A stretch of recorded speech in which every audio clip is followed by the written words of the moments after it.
one of the major ways now that people are being stopped for drink or drug driving is what's known as a mandatory intoxilizer checkpoint. And these things are set up at specific places, at specific times, on specific dates. Guards are given permission in writing from an inspector, and the inspector will say that on this date, in this place, between the hours of 3 p.m. and 5 p.m. or whatever it is, I want a checkpoint set up.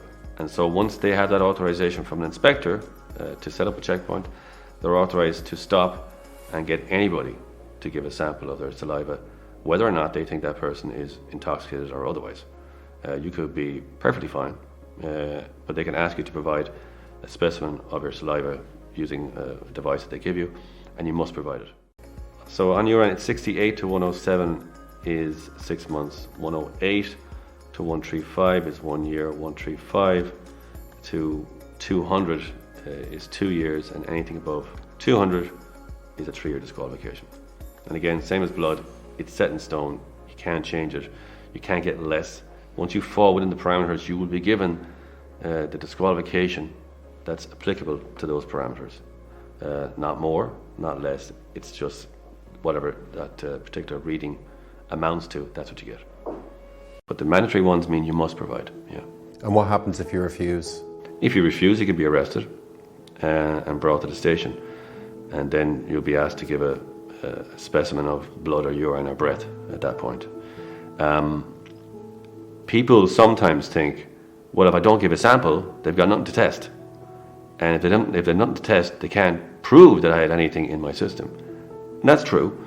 But if you fail or refuse to give a sample, you're going off the road for 4 years, which is the outside maximum. The maximum you could be ever put off the road for in drink or drug driving in blood, urine or breath is 3.